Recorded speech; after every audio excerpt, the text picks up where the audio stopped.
जय हिंद साथियों, हिमाचल पुलिस भर्ती परीक्षा 2022 के इस संडे स्पेशल मॉक टेस्ट में मैं दीपक आप सभी का हार्दिक स्वागत करता हूं। और यदि आप हमारे चैनल पर फर्स्ट टाइम विजिट कर रहे हैं और आपने अब तक हमारे पुराने मॉक टेस्ट चेक नहीं किए हैं तो आप चैनल की प्लेलिस्ट में जाएं और वहां पर आपको हिमाचल प्रदेश पुलिस के कंप्लीट आज तक हमने जितने भी मॉक टेस्ट बनाए हैं वो सारे अवेलेबल हो जाएंगे। साथ ही साथ दोस्तों, यदि मैं आज के मॉक टेस्ट की बात करूं तो सेम आज का पैटर्न जो हमारा संडे का, जैसा कि आप जानते हैं, पूरा कंप्लीट रहता है। इसमें हम आपके लिए लेके आते हैं कंप्लीट 80 प्रश्न और यहाँ पर जो आपके लिए जो टारगेट हमने रखा है वो आज फिर से रखा है 65 प्लस का। तो चलिए ज़्यादा समय न गवाते हुए हम अपना मॉक टेस्ट शुरू करते हैं। और यदि पॉसिबल हो तो आप अपने पास एक पेन और कागज़ जरूर रखें ताकि आप ये नोट करते रहें कि आपने कौन सा क्वेश्चन सही किया है और कौन सा क्वेश्चन आपका गलत रहा है और फाइनली आपका वीडियो के अंत में कितना स्कोर रहा है। और साथ ही मैं आपसे एक रिक्वेस्ट ये भी करना चाहूँगा कि वीडियो के अंत में अपना कमेंट आप जरूर शेयर करें, क्योंकि आपका जो एवरेज स्कोर रहता है उसी के हिसाब से हम नेक्स्ट संडे के लिए जो प्रिपेयर करते हैं अपना मॉक टेस्ट। तो चलिए अभी बढ़ते हैं क्वेश्चन नंबर 1 की तरफ, जो कि है विश्व में सबसे सस्ता सोना कहाँ मिलता है। विश्व में सबसे सस्ता सोना कहाँ मिलता है? Option A Hong Kong, B Malaysia, C चीन, D Dubai. And the right answer is option number A Hong Kong.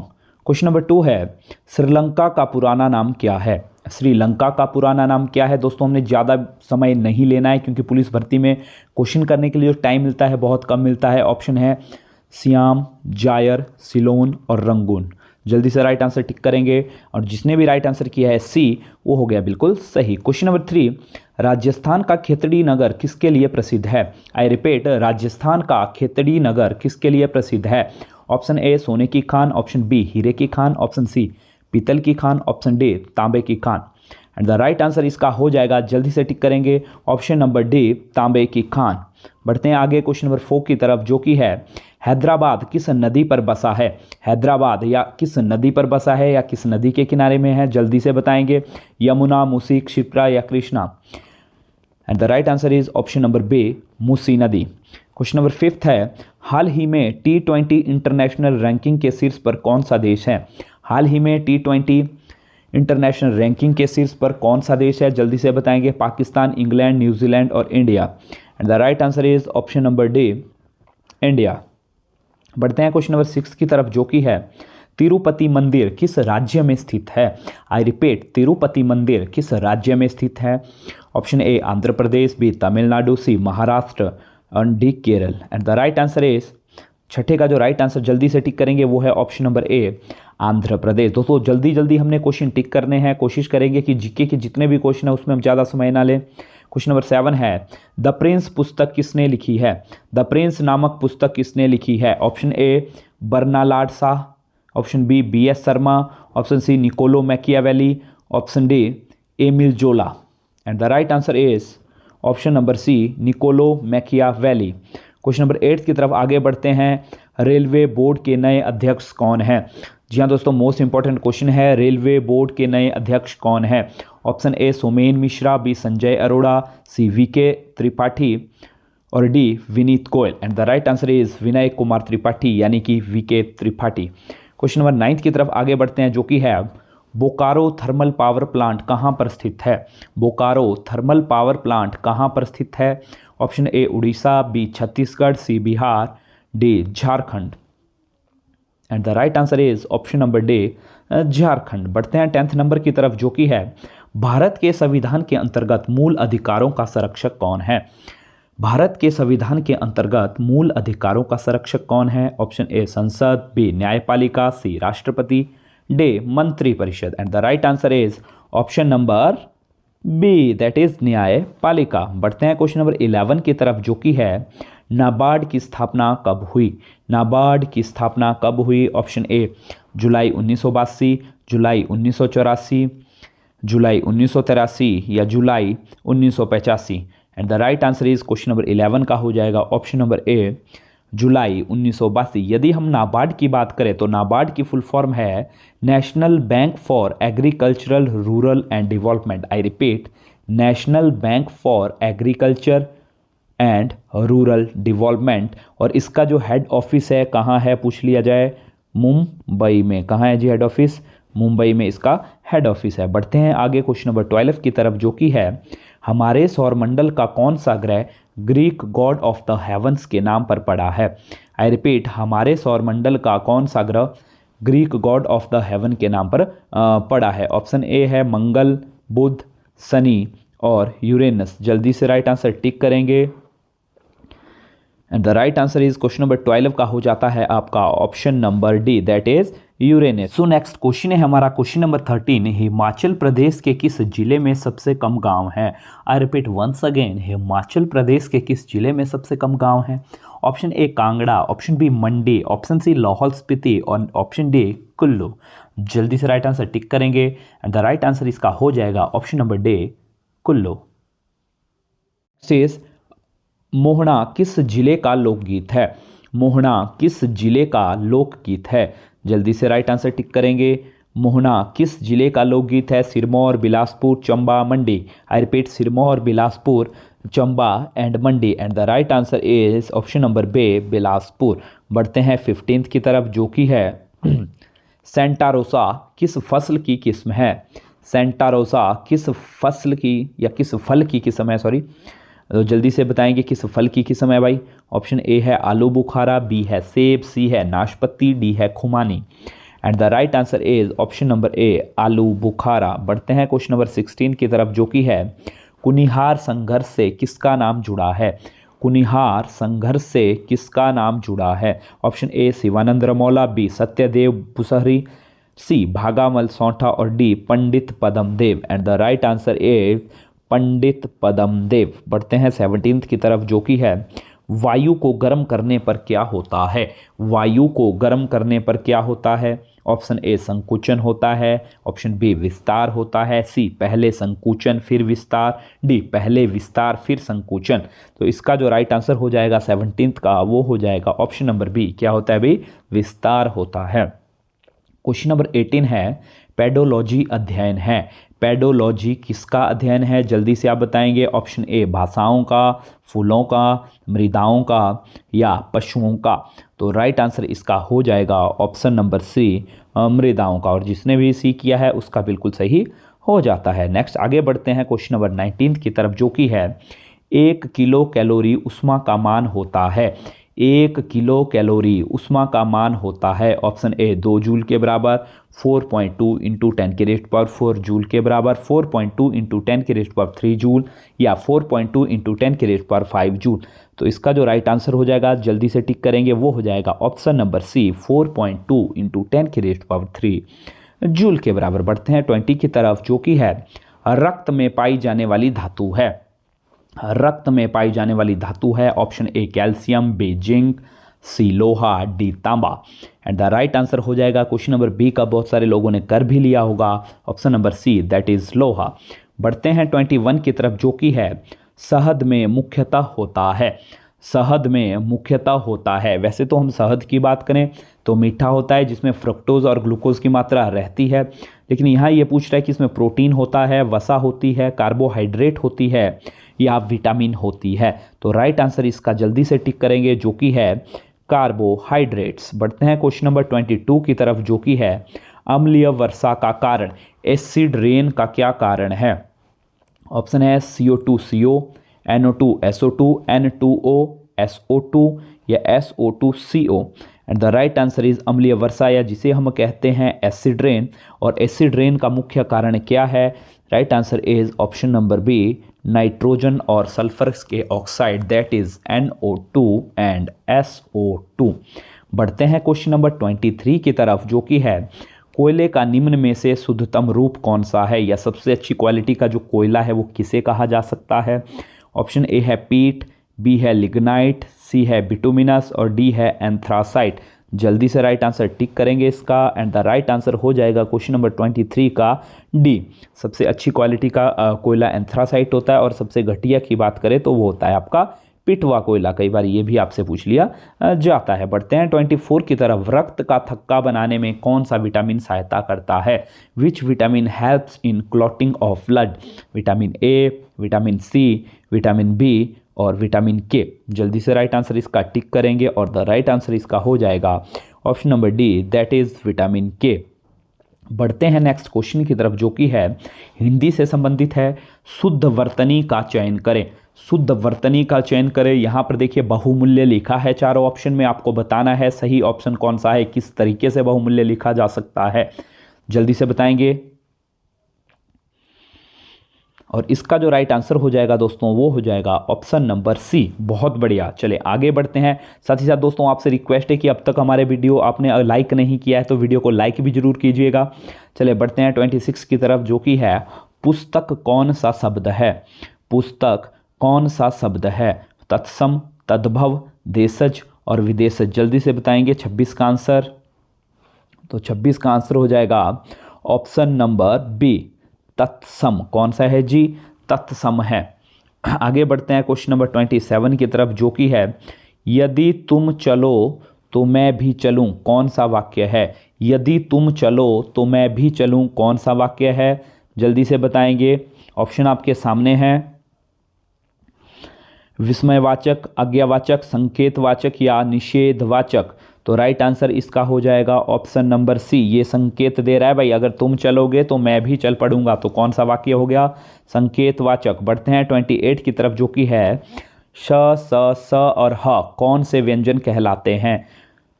प्रकंपी, स्पर्श संघर्षी या स्पर्श संघर्षी। थोड़ा सा इसको मैं छोटा कर लेता हूँ। हाँ, कौन से है भाई, प्रकंपी है, स्पर्शी है, संघर्षी है या स्पर्श और संघर्षी है। तो राइट आंसर हो जाएगा ऑप्शन नंबर 28 का ऑप्शन नंबर सी, संघर्षी हम इसको कहते हैं, या हम इनको उष्मीय व्यंजन भी कह देते हैं ना, कुछ भी आप कह सकते हैं, लेकिन यहाँ संघर्षी ऑप्शन में था, तो right answer is option number C. बढ़ते हैं क्वेश्चन नंबर 29 की तरफ, जो कि है एबिलिटी के लिए सही हिंदी परिभाषिक शब्द है। एबिलिटी के लिए सही हिंदी परिभाषिक शब्द है। तो बोलता है एबिलिटी की अगर हम बात करें तो निम्न में से कौन सा ऐसा शब्द है जो परफेक्ट उस पर बैठता है। उत्तम, सर्वोत्तम, योग्यता या अच्छा। तो राइट आंसर इसका भी हो जाएगा 29 का option number C, that is योग्यता। बढ़ते हैं 30 की तरफ, जो कि है निम्न में से भाववाचक संज्ञा में निर्मित विशेषण है। निम्न में से भाववाचक संज्ञा में निर्मित विशेषण है। ऑप्शन ए चलता, बी प्यारा, सी रंगीन और डी ऊंचा। जल्दी से आंसर बताएंगे। भाववाचक संज्ञा में निर्मित जो इसमें विशेषण है वो हो जाएगा आपका क्वेश्चन नंबर 30 का option number B, that is प्यारा। बढ़ते हैं आगे 31 की तरफ, उत्पत्ति के आधार पर शब्द के कितने भेद हैं। उत्पत्ति के आधार पर शब्द के कितने भेद हैं। ऑप्शन ए 1, 2, 3 और 4। और द राइट आंसर इसका हो जाएगा ऑप्शन नंबर डी 4। और कौन कौन से हैं, तत्सम, तद्भव, देशज और विदेशज। ठीक है, बढ़ते हैं 32 की तरफ, जो कि है तोते की तरह आंखें फेरने का क्या अर्थ है। तोते की तरह आंखें फेरने का क्या अर्थ है। ऑप्शन ए पुराने संबंधों को एकदम भूल जाना, बी किसी रोग से बुरी तरह ग्रस्त होना, सी दोस्तों के साथ विश्वासघात करना, डी बिना सोचे समझे निर्णय करना। और राइट आंसर इसका हो जाएगा पुराने संबंधों को एकदम भूल जाना या भुला देना। बढ़ते हैं 32 की तरफ, जो कि है 100 रुपये सधन्यवाद प्राप्त हुए, वाक्य का शुद्ध रूप क्या है। 100 रुपये सधन्यवाद प्राप्त हुए, वाक्य का शुद्ध रूप क्या है। ऑप्शन ए प्राप्त हुए 100 रुपये धन्यवाद, ऑप्शन बी 100 रुपये प्राप्त हुए धन्यवाद, ऑप्शन सी रुपये 100 प्राप्त हुए धन्यवाद, ऑप्शन डी उपर्युक्त में से कोई नहीं। तो राइट आंसर इसका हो जाएगा ऑप्शन नंबर बी 100 रुपये प्राप्त हुए धन्यवाद। आगे बढ़ते हैं 34 की तरफ, जो कि है गाल बजाना का अर्थ है। गाल बजाना का अर्थ है ऑप्शन ए अधिक बोलना, बी बहुत अधिक चिल्लाना, सी बढ़ चढ़ कर बातें करना, डी थप्पड़ मारना। और राइट आंसर इसका जो हो जाएगा वो हो जाएगा 34 का ऑप्शन नंबर सी, गाल बजाना यानी कि बढ़ चढ़ कर बातें करना। बढ़ते हैं 35 की तरफ, जो कि है भारतीय संविधान की 8वीं अनुसूची में शामिल भाषाओं की संख्या कितनी है। भारतीय संविधान की 8वीं अनुसूची में शामिल भाषाओं की संख्या कितनी है। ऑप्शन ए 14, बी 15, सी 18 और डी 22। और राइट आंसर हो जाएगा इसका ऑप्शन नंबर डी 22। 36 क्वेश्चन रहा आपकी स्क्रीन के ऊपर। हिंदी शब्दकोश में क्ष का क्रम किस वर्ण के बाद आता है।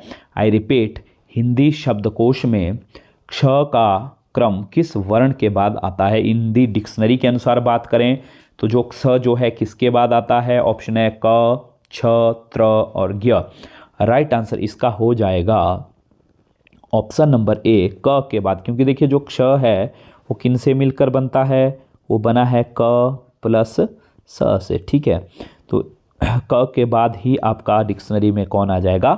क्ष आ जाएगा। बढ़ते हैं क्वेश्चन नंबर 37 की तरफ, जो कि है निरुत्तर का सही संधि विच्छेद क्या है? आपको सही संधि विच्छेद को पहचानना है, जल्दी से बताएंगे। ऑप्शन आपके सामने है and the right answer is option number D, नि प्लस उत्तर। 37 का हो जाएगा ऑप्शन नंबर डी। बढ़ते हैं 37 से 8 की तरफ, जो कि है अनुज शब्द को स्त्रीलिंग बनाने के लिए किस प्रत्यय का प्रयोग होगा? या अनुज शब्द में स्त्रीलिंग बनाने के लिए किस प्रत्यय का आप प्रयोग करेंगे? तो जल्दी से बताएंगे किस प्रत्यय का प्रयोग किया जाए कि अनुज शब्द जो है स्त्रीलिंग बन जाए, जल्दी से बताएंगे। देखिए अनुज का जो स्त्रीलिंग की अगर हम बात करें तो क्या हो जाएगा भाई? अनुजा। तो कौन सा लग जाएगा भाई इसमें?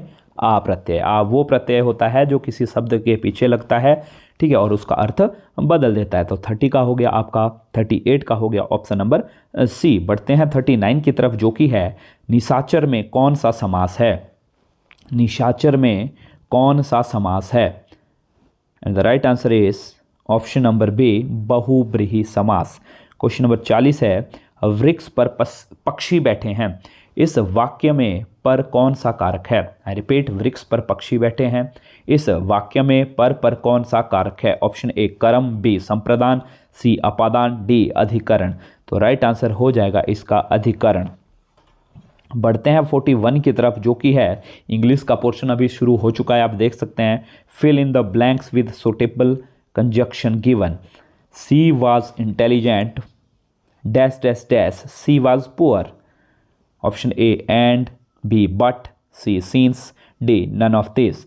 जल्दी से राइट आंसर टिक करेंगे इसका एंड द राइट आंसर हो जाएगा 41 का option number B, that is but. She was intelligent but she was poor. Question number 42 है I dash dash rather die than beg. I dash dash rather die than beg. Option A would, B should, C could, D must. जल्दी से right answer tick करेंगे और 42 का right answer हो जाएगा option number A would, that is I would rather die than beg. 43 है आपका dash dash you are in top form, your coach always show you respect. I repeat, dash dash you are in top form, your coach always shows you respect. Option A unless, B as long as, C also, D as if. जल्दी से right answer tick करेंगे and the right answer हो जाएगा 43 का option number B, that is as long as. Next बढ़ते हैं आगे, that is find the incorrect sentence. आपको इनकोरेक्ट सेंटेंस फाइंड आउट करना है। Option A the book is on the table, he lives in Delhi. Option C the boy jumped on the table and none of this. और right answer आपको पता चल चुका होगा, right answer हो जाएगा ऑप्शन नंबर सी, बिकॉज यहाँ पर आना चाहिए था the boy jumped over the table और यहाँ क्या दे दिया है ऑन द टेबल। तो आपका जो राइट आंसर हो जाएगा ऑप्शन नंबर सी। पढ़ते हैं आगे, चूज कोरेक्ट प्रेपोजिशन। सही प्रेपोजिशन का हमने यूज करना है। Divide the property dash dash 3 son. Option A between, B among, C into, D none of this. And 45 का जो राइट आंसर आपका हो जाएगा वो हो जाएगा अमंग। जब भी हम किसी चीज़ को 2 से अधिक लोगों में बांटने की बात करते हैं तो वहाँ पर जो प्रेपोजिशन लगाई जाती है वो लगाई जाती है अमंग। बढ़ते हैं 46 की तरफ, that is do not cry dash dash split milk. Do not cry dash dash split milk. Option A with, B for, C upon, D over. जल्दी से राइट आंसर बताएंगे इसका एंड द राइट आंसर हो जाएगा option number D, that is over. Do not cry over split milk. Next आगे बढ़ते हैं, change active voice into passive voice. आपको क्या करना है, एक्टिव वॉइस को पैसिव वॉइस में नेक्स्ट क्वेश्चन में बदलना है। तो क्वेश्चन है आपके पास, you do not cheat me. You do not cheat me active voice में है, आपको इसको बदलना है पैसिव वॉइस में। I am not cheating by you, I am not cheat by you, I am not cheated by you, you are not cheating me. जल्दी से right answer tick करेंगे और इसका जो राइट आंसर हो जाएगा ऑप्शन नंबर हो जाएगा C, I am not cheated by you. Next आगे बढ़ते हैं क्वेश्चन नंबर 48 की तरफ, जो कि है choose the correct spelled word. आपको ऐसा वर्ड ढूंढना है जिसकी जो स्पेलिंग है वो बिल्कुल सही है। एडवर्सिटी चारों ऑप्शन में है, एडवर्सिटी की जो सही स्पेलिंग है उसको फाइंड आउट करना है। और इसको करने का मैं आपको बिल्कुल इजी तरीका बता दूं, आप ये समझ लें कि आपसे क्या पूछा है, फिर आप ऑप्शन मत देखें, साइड में अपनी स्पेलिंग लिख लें और उसको ऑप्शन के साथ मैच कर लें। 100% जो है आपका जो आंसर बिल्कुल सही आएगा, वरना हम कन्फ्यूज हो जाते हैं। तो इसका जो राइट आंसर हो जाएगा एडवर्सिटी की जो एक्यूरेट जो स्पेलिंग है वो है ADVERSITY, यानी कि ऑप्शन नंबर सी। और एडवर्सिटी की अगर हम बात करें तो इसका मतलब होता है मुसीबत या कठिनाई। बढ़ते हैं क्वेश्चन नंबर 49 की तरफ, जो कि है complete the sentence with suitable modals. He dash dash catch the first train tonight, he dash dash catch the first train tonight, is to, was to have, is to have, none of this. और 49 का हो जाएगा option number A, he is to catch the train tonight. Next बढ़ते हैं question number 50 की तरफ, जो कि है ओपोजिट ऑफ द वर्ड ट्रॉपिड। आपको इस वर्ड का क्या बताना है भाई, उल्टा बताना है कि क्या होता है, जल्दी से बताएंगे। और इसका जो अगर मैं ट्रॉपिड की बात करूं तो इसका जो मतलब क्या हो जाता है, इसका मतलब हो जाता है ऐसा आदमी जो बिल्कुल निष्क्रिय हो, सुस्त हो। तो देख सकते हैं सुस्त का ऑपोजिट यहाँ पर क्या हो सकता है, वो है अलर्ट। ठीक है, तो राइट आंसर होता है इसका ऑप्शन नंबर डी। बढ़ते हैं 51 की तरफ, a man having no hair on the scalp, a man having no hair on the scalp, ऐसा व्यक्ति जिसकी स्काल्प या खोपड़ी पे जो है बाल ना हो, सिर पे बाल ना हो, उसको क्या कहते हैं, जल्दी से बताएंगे। एंड द राइट आंसर इसका हो जाएगा bald, that is option number B. और हिंदी में हम इसे क्या कह देते हैं भाई, गंजा कह देते हैं, सबको पता है। नेक्स्ट आगे बढ़ते हैं क्वेश्चन नंबर 52 की तरफ, जो कि है find out the part which has no error in following sentence. आपको ऐसा पार्ट निकालना है जिसमें क्या है, विच हैज़ एन एरर, जिसमें गलती है। पूरा सेंटेंस पढ़े, लुकिंग इनटू द सिचुएशन, अगर इसमें गलती है तो आपका आंसर हो जाएगा A. The privilege a few years ago, इसमें बी हो जाएगा। He was taken that decision, decision में यहाँ अगर इस लाइन में गलती है तो सी हो जाएगा। अगर कोई भी एरर नहीं है तो ऑप्शन डी हो जाएगा। जल्दी से आंसर बताएंगे। और 52 का जो राइट आंसर हो जाएगा वो हो जाएगा ऑप्शन नंबर सी, बिकॉज यहाँ पर ही वॉज टेकन दैट डिसीजन लिखा है, लेकिन यहाँ पर जो है टेकन की जगह क्या होना चाहिए था, टुक होना चाहिए था, क्योंकि वाक्य एक्टिव वॉइस में है। ठीक है, यहाँ पे फॉर्म बदल दी गई थी लेकिन एक्टिव वॉइस में है, तो यहाँ पर जो है टेकन की जगह क्या होना चाहिए था भाई, होना चाहिए था टुक। तो इसमें हमारी क्या थी भाई, गलती थी, इसलिए हमारा ऑप्शन नंबर हो जाएगा सी, क्योंकि यहाँ पर आप देख सकते हैं इसको जो मेंशन किया है वो किया गया है सी से। 53 की तरफ आगे पढ़ते हैं, सेम उसी पैटर्न पे है। Newspaper told us about the event that happen all over the world, no error. तो जल्दी से बताएंगे अगर एरर है तो कहाँ है 53 में। यहाँ पर जो एरर है वो है ऑप्शन नंबर, इसका हो जाएगा ए, क्योंकि जो एरर है वो है यहाँ पर टोल्ड नहीं होना चाहिए था, टोल्ड की जगह यहाँ होना चाहिए था टेल का प्रयोग। किसका प्रयोग भाई, टेल का प्रयोग, क्योंकि जितने भी यूनिवर्सल जो ट्रूथ है, ठीक है, वहाँ पर जो है प्रेजेंट इंडेफिनिट टेंस का यूज़ किया जाता है, इसलिए यहाँ पर होना चाहिए था टेल। बढ़ते हैं आगे, change following sentence into negative sentence. The a true man is always right, a true man is always right. जल्दी से बताएंगे नेगेटिव सेंटेंस इसका क्या होगा, a true man is no wrong, a true man is never wrong, a true man is not a wrong, a true man is not wrong. And the right answer हो जाएगा आपका 54 का B, that is a true man is never wrong. बढ़ते हैं आगे 55 की तरफ, जो कि है choose the word which is most nearly same in meaning. आपको एक वर्ड ढूंढना है जो उसके गिवन वर्ड आपको दिया है इंसोलेंट, इसके इक्वली इनमें से कौन सा वर्ड है जल्दी से आपको ढूंढना है। इंसोलेंट का मतलब होता है अभद्र, क्या होता है जी, अभद्र। तो इसके जो आपको मोस्टली नियरली जो सेम मतलब है वो आपको ढूंढना है। तो राइट आंसर हो जाएगा इसका ऑप्शन नंबर सी, इंसल्टिंग। जैसे अभद्र व्यवहार, उसी को हम क्या कह देते हैं, इंसल्ट कराना, है ना। तो राइट आंसर हो जाएगा इंसल्टिंग। बढ़ते हैं 56 की तरफ जो कि है I want to be dash dash MP। I want to be dash dash MP, जल्दी से बताएंगे। राइट आंसर हो जाएगा I want to be an, यानी कि ऑप्शन नंबर बी। क्योंकि देखो MP हम कैसे लिखेंगे हिंदी में, M, तो यहाँ पे जो साउंड आ रहा है, ठीक है, वो आ रहा है ए का, और AEIOU के साथ हम यूज़ कर देते हैं एन। तो राइट आंसर हो जाएगा इसका ऑप्शन नंबर बी। बढ़ते हैं 57 की तरफ जो कि रीजनिंग का क्वेश्चन है। आप देख सकते हैं, यदि 8 का P और 9 का 12L से, यदि 8 का 16P से, ध्यान से देखेंगे, बोलता है यदि 8 का, अगर हम यहाँ पर देखें तो 8 का जो संबंध बता रहा है, किससे बता रहा है, क्लियरली तौर पे बोलता है 8 का संबंध है 16P से और 6 का संबंध है 12L से। तो उसी प्रकार 11 का संबंध किससे होगा, जल्दी से बताएंगे।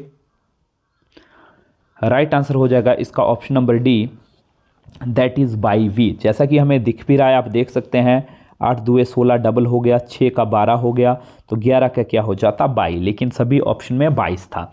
उसके बाद देखिए हमें अल्फ़ाबेटिकली अगर आप देखें, 16 नंबर पे क्या आता है जी, P आता है, ठीक है। 12 नंबर पे क्या होता है, ABC में L होता है। तो उसी तरह से 11 का डबल हो गया 22, तो 22 नंबर पे क्या आता है, वो आता है V। तो इसीलिए हमारा आंसर हो जाता है इसका ऑप्शन नंबर डी। बढ़ते हैं 58 की तरफ जो कि है, दिए गए विकल्पों में से कौन सा प्रश्नवाचक के स्थान पर आएगा। दिए गए विकल्पों में से कौन सा प्रश्नवाचक के स्थान पर आएगा। 25 630, तो आपको बताना है 10 किसके बराबर होगा। यदि 25 630 के बराबर है तो 10 किसके बराबर होगा, जल्दी से राइट आंसर बताएंगे। और राइट आंसर इसका हो जाएगा ऑप्शन नंबर ए। क्यों होगा भाई, जल्दी से देखें। देखिए बोलता है 25 को 630 लिखा है, यानी कि 25 गुना 25 या 25 का स्क्वायर हम बोले तो हो जाता है 625 प्लस उसमें कर दिया है 5 जमा। ठीक उसी तरह हमने क्या करना है, 10 का स्क्वायर कर देना है, वो हो गया 100, और उसमें कर दो 5 जमा, तो आपका आंसर बन गया 105। बढ़ते हैं 59 की तरफ, निम्न में से भिन्न का चयन करें। पनीर, दही, दूध, घी। बहुत आसान है भाई, जल्दी से बताएंगे। एंड द राइट आंसर इसका हो जाएगा ऑप्शन नंबर सी, बिकॉज बाकी इसके अलावा जो बचे हैं वो दूध से बनने वाले प्रोडक्ट है, और मेन चीज़ इसमें क्या है, दूध है। चले बढ़ते हैं 60 की तरफ जो कि है, यदि किसी सांकेतिक भाषा में इंडिया को RMWRZ लिखा जाए तो चाइना को उसी भाषा में क्या लिखा जाएगा। जल्दी से देखेंगे इसको। यदि इंडिया को RMWRZ लिखें तो चाइना को क्या लिखा जाएगा, जल्दी से करेंगे, मात्र 20 सेकंड है आपके पास।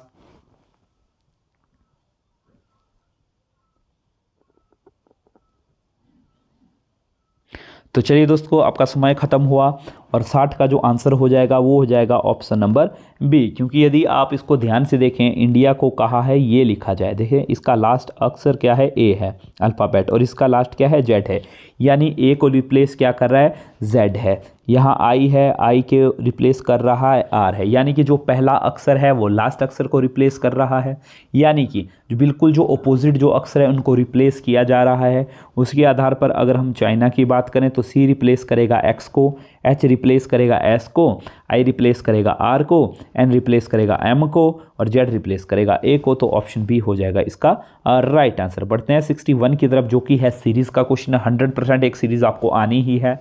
5, 8, 16, 19, 38, 41, तो नेक्स्ट टर्म क्या होगी, जल्दी से बताएंगे भाई। तो देखिए इसका जो राइट आंसर हो जाएगा 61 का राइट आंसर है ऑप्शन नंबर बी। क्यों, क्योंकि आप यहाँ पर देख सकते हैं 5 और 8 में चलेंगे तो 3 जमा हो रहा है, और 8 से 16 में जाएं तो 2 गुना हो रहा है, फिर 16 में 19 में 3 जमा हो रहा है, 19 से 2 में जा रहे हैं 3 2 गुना हो रहा है, 38 से 3 में गए आप, 41 में गए तो फिर से 3 जमा हो गया। तो 41 से अगर हमने आगे जाना है तो हमें किससे गुना करना पड़ेगा, 2 से, तो 2 कम 2 4 2 8, यानी कि ऑप्शन नंबर बी हो जाएगा हमारा बिल्कुल सही आंसर। बढ़ते हैं क्वेश्चन नंबर 62 की तरफ जो कि है, यदि 12 जून 2003 को बुधवार था तो 28 जून 2005 को कौन सा दिन था। दोस्तों रीजनिंग के क्वेश्चन में यदि आपका समय लग रहा है तो आप यहाँ पर वीडियो रोक सकते हैं, अपना क्वेश्चन सॉल्व कर सकते हैं और फिर से आप अपनी जो है वीडियो शुरू कर सकते हैं। तो इसका जो राइट आंसर हो जाएगा वो हो जाएगा 62 का ऑप्शन नंबर डी, सोमवार। अब सोमवार कैसे होगा दोस्तों, जब भी आपको ऐसी डेट दी गई है तो सबसे पहले हमें निकालना पड़ते हैं दिन। देखिए यदि आप 2003 से 2004 की बात करेंगे तो पूरी एक साल बनती है 2003 से 4 तक, और एक साल में बनते हैं 365 दिन। लेकिन देखिए 2004 हमारा लीप ईयर भी है, तो 365 की जगह कितने दिन बन जाएंगे भाई, यहाँ पर मेरे पास बन जाएंगे 366 दिन। और अगर मैं बात करूँ 2004 से 2005 जून की, तो एक साल मेरी पूरी ये बन जाएगी। यानी कि ये जो डेटें मेरी हो गई, ये जो दिन टोटल मेरे आ गए वो बन गए मेरे 12 जून 2003 से लेकर 12 जून 2005 तक। उसके अलावा भी अगर मैं बात करूं तो मेरे पास कुछ दिन बच जाते हैं, जैसे कि 16 दिन एक्स्ट्रा बच जाते हैं। तो मैं इसमें अगर 16 और जमा कर दूं तो मेरे पास जो टोटल डेज़ है वो बन जाते हैं 747। मतलब कि 12 जून 2003 से 28 जून 2005 तक कितने दिन हो गए, 747। अभी मैंने इस 747 को 7 से भाग देना है, तो आप जब भाग करके देखेंगे तो इसमें जो आपका शेष आएगा 5, यानी कि जो 5 दिन आपके क्या हो रहे हैं, एक्स्ट्रा आ रहे हैं। तो आपको क्या करना है, सिंपल इसमें फंडा सिंपल आपको करना है, 5 दिन एक्स्ट्रा आ रहे थे तो ऐसे 1 2 3 4 5, वीर शुक्र शनि एतवार और सोमवार। तो राइट आंसर इसका हो जाएगा सोमवार। बढ़ते हैं 63 की तरफ, जो कि है ए बी का पिता है, सी बी की पुत्री है, डी बी का भाई है, ई ए का पुत्र है, सी और ई के बीच क्या संबंध है। तो वीडियो रोक के आप इसको सॉल्व कर सकते हैं और मैं इसको यहीं सॉल्व कर देता हूं, उसके बाद आप इसको देख लेना। बोलता है ए बी का पिता है, बोलता है ए जो है किसका पिता है भाई, कोई बी है उसका पिता है, ठीक है, मैंने प्लस लगा दिया मेल के साथ। बोलता है सी जो है बी की पुत्री है, जो सी है वो बेटी है, किसकी बेटी है, बी की पुत्री है। जो डी है बी का भाई है, बोलता है जो डी है वो किसका भाई है भाई, डी जो है हो गया आपका बी का भाई है।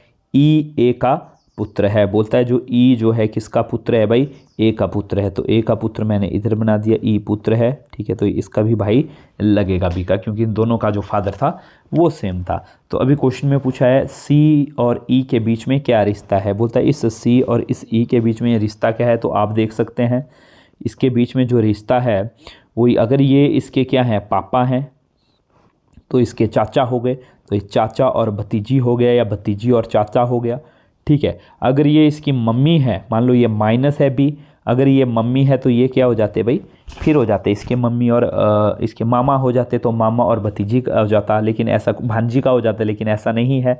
तो जो हमारा जो आंसर हो जाएगा, ये लड़की हो गई, ये उसके पापा हो गए ऑप्शन के अकॉर्डिंग देखें, और ये उसके चाचा या ताया में से एक हो गए। तो ये चाचा या ताया होंगे, तो ऑप्शन में चाचा ताया नहीं है, तो चाचा तो है, चाचा होगा, और ये कौन होगी उसकी भाई भतीजी। तो राइट आंसर हो जाएगा ऑप्शन नंबर सी। बढ़ते हैं 64 की तरफ, जो कि है एक आदमी पूर्व दिशा में 15 मीटर चलता है, अब बाएं मुड़कर 5 मीटर जाता है, अब दाएं मुड़कर 5 किलोमीटर जाता है, तो प्रारंभिक स्थल से वह कितने दूर और किस दिशा में है। तो राइट आंसर इसका जो हो जाएगा आपका वो हो जाएगा नन ऑफ दिस। कैसे होगा देखिए, बोलता है एक व्यक्ति पूर्व दिशा में चला 15 किलोमीटर, फिर वह बाएं मुड़ा कितना चला 5 किलोमीटर, फिर वह दाएं मुड़ा कितना गया भाई 5 किलोमीटर। बोला जहाँ से वो चला प्रारंभिक स्थल उसका ये है, जिसको मैं ए नाम दे रहा हूँ, और पहुँचा है बी पे, तो ए से बी पे वो पहुंचा है।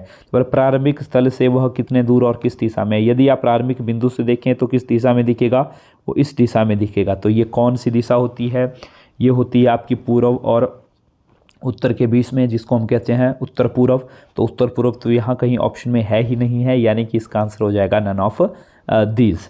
तो आगे हमें किलोमीटर निकालने की जरूरत ही नहीं है इस क्वेश्चन के अकॉर्डिंग। चले आगे बढ़ते हैं, क्वेश्चन नंबर 65। किसी मेज पर 5 पुस्तकें निम्न प्रकार रखी गई है। किस प्रकार रखी गई है, अर्थशास्त्र गणित के ऊपर, संस्कृत हिंदी के नीचे, हिंदी के ऊपर है आपका गणित, और विज्ञान संस्कृत के नीचे है, ठीक है। तो सबसे ऊपर कौन सी पुस्तक है, जल्दी से राइट आंसर टिक करेंगे, और राइट आंसर हो जाएगा इसका ऑप्शन नंबर डी अर्थशास्त्र।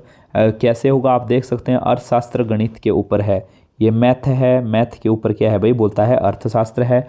संस्कृत हिंदी के नीचे हैं, और हिंदी के ऊपर गणित है, मतलब हिंदी है, हिंदी के ऊपर गणित है, और संस्कृत जो है हिंदी से भी नीचे है, और विज्ञान संस्कृत से नीचे है, और साइंस जो है संस्कृत से भी नीचे है। तो बोला है सबसे ऊपर कौन सी पुस्तक है, ए यानी कि अर्थशास्त्र। बढ़ते हैं आगे 66 की तरफ, जो कि है यदि किसी घड़ी में 12:40 हो रहे हैं तो इस स्थिति में घंटे और मिनट की सुई में कितने डिग्री का कोण बनेगा। और 66 का जो राइट आंसर आपका हो जाएगा वो हो जाएगा ऑप्शन नंबर सी, 140 डिग्री। इसके लिए आपको बनानी होगी पहले घड़ी, ठीक है। घड़ी में जो टाइम बोला है वो आपको बनाना होगा। देखिए ये होते हैं घड़ी में 12, यहाँ बजते हैं 1, ऐसे बजते हैं, यहाँ 6 बजते हैं, यहाँ 9 बजते हैं, ऐसा ही हमारा टाइम होता है। और यहाँ बोला है 40 मिनट, 40 मिनट यानी कि 8 पे मिनट की सुई कहाँ होगी, 8 पे होगी। और जो अगर मैं घंटे की सुई की बात करूँ तो वो कहाँ होगी, 12 और 1 के बीच में होगी, लेकिन आधे से आगे होगी। तो आप देख सकते हैं 8 से 9, 9 से 10, 10 से 11 और 11 से 12 अगर आप यहाँ पे देख लें तो 1 2 3 4 एंगल बन रहे हैं। 30-30 डिग्री का होता है, जैसे हर 5 मिनट में 30-30 डिग्री का एंगल बनता है। तो 4 ये पॉइंट बन गए मेरे पास, 1 2 3 4, ठीक है। 120 डिग्री तो मेरा सीधा ये हो गया, ठीक है। अभी यहाँ आधे से आगे है तो 15 डिग्री और मिल गया इसमें, 135 डिग्री। तो मतलब ये 12.5 पे, उससे भी आगे जाएगा तो 135 प्लस जाएगा, यानी कि जो राइट आंसर आपका हो जाएगा 140 डिग्री। बढ़ते हैं आगे क्वेश्चन नंबर 67 की तरफ। यदि शब्द गैदर के प्रत्येक वर्ण को बाएं से दाएं अंग्रेजी वर्णमाला के अनुसार व्यवस्थित किया जाए तो कितने वर्णों का स्थान अपरिवर्तित रहेगा। यदि शब्द गैदर के प्रत्येक वर्ण को बाएं से दाएं अंग्रेजी भाषा में, बायां मीन्स लेफ़्ट टू राइट, अंग्रेजी वर्णमाला के अनुसार व्यवस्थित कर दें तो बताएंगे कितने अक्षर अपरिवर्तित रहेंगे। तो सबसे पहले लिखते हैं GATHER, गैदर ऐसे बोला है। अब इसको व्यवस्थित कर दो वर्णमाला के अनुसार। सबसे पहले ए आएगा, फिर क्या आएगा, अभी ई आएगा, फिर जी आ जाएगा, फिर एच आएगा, आर आ जाएगा, टी आ जाएगा। तो एच ही ऐसा है जो अपरिवर्तित रहा है, यानी कि ऑप्शन नंबर ए हो जाएगा 67 का। बढ़ते हैं 68 की तरफ, जो कि है 68 to 72। A B C D E F और जी वृत्त के केंद्र की ओर मुंह करके बैठे हुए हैं। ए और जी के बीच में बी बैठा है, जी के दाईं तरफ एफ और एफ के दाएं ई दूसरा है। तो जी के एकदम साथ में सी नहीं है। तो ये आपको स्टेटमेंट दी है, इस स्टेटमेंट पर है आपको कुल मिला के 68, 69, 70, 71 और 72 5 क्वेश्चन है। तो पहले हमें इस स्टेटमेंट को बनाना होगा। तो चलिए बनाते हैं इसको। बोलता है ABCDEF। चले बनाना क्या है, मैं इसके आंसर आपको बताता हूँ, ठीक है। आपको जो है अपनी कॉपी में इसको सॉल्व करना है और अपने आंसरों को बिल्कुल मैच करना है। तो देखते हैं 68 का जो राइट आंसर है, ई के एकदम बाएं कौन आएगा। अगर आपने बिल्कुल सही बनाया होगा तो आपका जो आंसर हो जाएगा 68 का option number B, that is C. E के एकदम बाएं होगा सी, और ये ऑप्शन है हमारा नंबर बी। 69 की अगर मैं बात करूं तो 69 का जो आंसर आपका हो जाएगा निम्नलिखित में से कौन सा सही नहीं है। तो इसका हो जाएगा आपका 69 का ए, ठीक है। 70 की अगर हम बात करेंगे निम्न में से कौन सा सही नहीं है, तो कौन सा सही नहीं है ये भी आपको बनाना है। तो 70 का आपका जो ऑप्शन इसका भी हो जाएगा ऑप्शन नंबर इसका हो जाएगा 70 का सी आपका आंसर आएगा। इसको चेक करना आपने अगर सही बनाया है तो। नेक्स्ट इज 71 की अगर बात करूं, सी और ए के बीच में कौन बैठा है, सी और ए के बीच में कौन बैठा है। 71 का आंसर हो जाएगा ऑप्शन नंबर ए, सी और ए के बीच में ई बैठा है। आगे बढ़ते हैं 72 की तरफ। जी के एकदम दाएं कौन है, जी के एकदम दाएं कौन है, तो इसका आंसर हो जाएगा सी। जी के एकदम दाएं कौन बैठा है, भी बैठा है बी, और ऑप्शन हो जाएगा आपका सी। और देखिए दोस्तों, इस तरह के क्वेश्चन को लाइट मत लें, इस क्वेश्चन को अच्छे से सॉल्व करना, क्योंकि पिछली बार भी ये क्वेश्चन पूछा गया था और पूरे 5 नंबर का पूछा गया था, बिल्कुल सेंटर ऐसा ही क्वेश्चन था, सर्कल वाला, ठीक है। तो इसको अच्छे से सॉल्व करें। बढ़ते हैं आगे 73 की तरफ, जो कि है मैथ का क्वेश्चन। सबसे छोटी अभाज्य संख्या कौन सी है, बहुत बार ये क्वेश्चन पूछा जाता है। अभाज्य संख्याएं वे संख्याएं होती है जो अपने आप से और 1 से भाग होती है, उसके अलावा किसी नंबर से भाग नहीं होती है। तो सबसे छोटी अभाज्य संख्या 2 है, या आप ये भी कह सकते हैं सबसे छोटी सम अभाज्य संख्या कौन सी है, 2 है। अगला बोलता है 5 संख्याओं का योग 18 है। 5 संख्याओं का औसत कितना है, 18 है। यदि उनमें से एक छोड़ देने पर औसत 16 हो जाता है तो जो संख्या छोड़ी गई है वो ज्ञात करें। देखिए बोलता है 5 संख्या है, उनका औसत 18 है। औसत का मतलब होता है जितने भी नंबर होते हैं सभी का बराबर हिस्सा है, यानी कि 5 संख्याओं के पास जो है 18 नंबर है। यानी कि अगर मैं इनका टोटल कर दूं तो 5 × 18 मेरा हो जाएगा, ठीक है। और 5 × 18 की अगर मैं बात करूं तो आप देख सकते हैं कितना हो जाता है। 5 और 18 को आपस में आप गुणा कर लें, ठीक है। जो गुणा करके जो आएगा ठीक है, उसके बाद बोलता है कि एक संख्या छोड़ दी जाए, यानी कि 5 से एक छोड़ दिया तो कितना आ गया भाई, 4 आ गया, ठीक है। और उनका जो औसत है वो भी कम हो जाता है, कितना हो जाता है, 16 हो जाता है। तो इनको भी आप कर लें गुणा, यहाँ भी कुछ नंबर आएगा, यहाँ भी कुछ नंबर आएगा, उनको माइनस कर लो, जो आएगा वही होगी छोड़ी हुई संख्या। और राइट आंसर इसका हो जाएगा ऑप्शन नंबर बी। बढ़ते हैं 75 की तरफ। 1206 का 1/3 134 का कितना प्रतिशत होगा। 1206 का 1/3 134 का कितना प्रतिशत होगा। देखिए 1206 का 1/3 यानी कि 1/3। 1206 का 1/3 अगर हम इसको काटें तो 3 चौके 12, 402 आ गया, ठीक है। 1206 का 1/3 आ गया आपका 402। अब आगे ये बोलता है कि 134 का मीन्स गुणा कितना प्रतिशत, यानी कि x/100 कितना हो जाएगा भाई। 1206 के 1/3 के बराबर जो हमने निकाला था कितना आया था, 402। अब x इधर रहने दें, बाकी रकमें सारी उधर ले जाएं। तो x अगर हम यहीं रहने देंगे तो उधर अगर हम ले जाएंगे तो उधर क्या बचेगा भाई, 402 × 100/134। इसको आप काट लें, अगर आप काट लिया सही बिल्कुल काटा तो आंसर आ गया। देखें तो कितना आ जाएगा, 300। कितना प्रतिशत, 300%। बढ़ते हैं 76 की तरफ, जो कि है 2 संख्याओं का अनुपात 3:7 है। यदि प्रत्येक संख्या में 6 जोड़ दें तो यह अनुपात 5:9 हो जाता है। तो संख्या क्या होगी, जल्दी से बताएंगे। आई रिपीट वंस अगेन, 2 संख्याओं का अनुपात 3:7 है। यदि प्रत्येक संख्या में 6 जोड़ दें तो यह अनुपात 5:9 हो जाता है। तो संख्या ज्ञात करें। देखिए अनुपात की बात होती है तो 3/7। 2 संख्याओं का अनुपात है, अगर एक संख्या s है तो 1:3x हो गया, दूसरा 7x हो गया। बोलता है इसमें कितना जोड़ना है, आपको 6 जोड़ना है, दोनों में 6 जोड़ दो। तो बोलता है अनुपात कितना हो जाता है, 5/9 हो जाता है। अब इसको क्रॉस मल्टीप्लाई कर लें आप और ऑटोमेटिक आपके पास इसका आंसर आ जाएगा। तो इसका जो राइट आंसर हो जाएगा वो हो जाएगा 76 का option number A, that is 9 और 21। बढ़ते हैं आगे, क्वेश्चन नंबर 77 की तरफ, जो कि है 200 मीटर लंबी ट्रेन 36 किलोमीटर प्रति घंटा की रफ्तार से चल रही है और एक पुल को पार करने में वो 55 सेकंड लेती है, ठीक है। तो आपको पुल की लंबाई ज्ञात करनी है। देखिए दोस्तों, जब भी आपको पुल और ट्रेन की बात होती है तो डिस्टेंस जो हो जाता है वो आपका हो जाता है length of train plus length of bridge. और यहाँ साथ में देखिए आप देख सकते हैं कि जो स्पीड दे के रखी है वो दी है 36 की किलोमीटर में पर घंटे में, और टाइम दिया है आपका 55 सेकंड। तो देखिए सबसे पहले किलोमीटर को मीटर सेकंड में बदल दो, तो 36 को अगर आप गुणा करेंगे 5/18 से तो ये आ जाएगा आपका कितना, यहाँ मैं लिख रहा हूँ 10 मीटर पर सेकंड, ठीक है। अब ये हमारा 10 मीटर पर सेकंड आ गया, यानी कि जो हमारी आपको स्पीड दी थी 36 किलोमीटर पर घंटा, जब हमने इसको मीटर पर सेकंड में बदला तो हमें पता लग गया ये आ गया 10 मीटर पर सेकंड।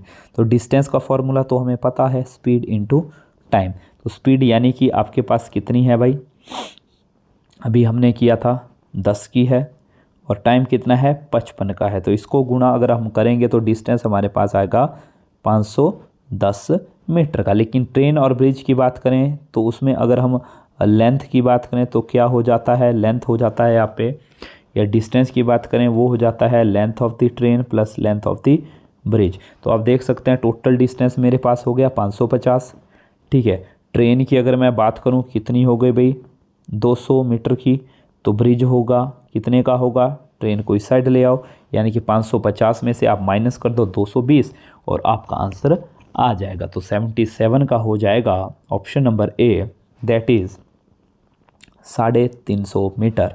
बढ़ते हैं 78 की तरफ, जो कि है 1 से 24 तक की विषम संख्याओं का योग ज्ञात करें। 1 से 24 तक की विषम संख्याओं का योग ज्ञात करें।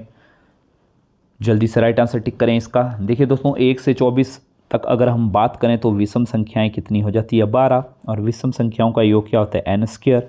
अगर आपका 12 है तो एन का स्क्वायर करो, 12 का स्क्वायर कितना हो जाता है, 144। तो राइट आंसर हो गया 144। बढ़ते हैं 79 की तरफ। बोलता है नल ए तथा बी किसी टंकी को 12 मिनट व 18 मिनट में भर सकते हैं, जबकि नल सी उसे 15 मिनट में खाली कर सकता है। यदि तीनों नल एक साथ खोल दिए जाएं तो टंकी कितनी देर में भरेगी। बहुत इंपॉर्टेंट क्वेश्चन है। देखिए दोस्तों, करने का तरीका क्या है, यदि मैं ए की बात करूं, 12 घंटे में भरता है 12 मिनट में भरता है सॉरी एक टंकी को, तो 1 मिनट में इसका कितना हिस्सा भरेगा, 1/12। सेम दूसरे नल की बात करूं तो ये क्या करता है जी, 18 मिनट में भरता है एक टंकी को, तो 1 मिनट में भर देगा उसका 1/18। अगर मैं खाली वाले नलके की बात करूं तो 15 मिनट में खाली करता है, तो 1 मिनट में कितना खाली करेगा, 1/15। ठीक है, तो अभी ये बोलता है कि 1 मिनट में कितनी भरेगा। देखिए एक नल कितनी भरेगा 1 मिनट में, 1/12। दूसरा कितनी भरेगा भाई, 1/18। और तीसरा माइनस कर देगा, कितना भरेगा भाई, -1/15। अब इसको थोड़ा सा आप सॉल्व करें। यहाँ पे हमें क्या लेना पड़ेगा, पहले लेना पड़ेगा एलसीएम। तो एलसीएम यहाँ कितना आ जाएगा, 180 एलसीएम आ जाएगा। यहाँ आ जाएगा आपका 180 को 12 से भाग करके 1 से गुणा जब करेंगे तो यहाँ 15 आ जाएगा, यहाँ 10 आ गया, और यहाँ माइनस कितना आ गया भाई, माइनस आ गया 12। इसको जब आप सॉल्व करेंगे तो आपके पास आ जाएगा कुछ ना कुछ नंबर, जो कि 13/180 आएगा। यानी कि 13/180 भाग भरेगा 1 मिनट में। ठीक, कितना जी,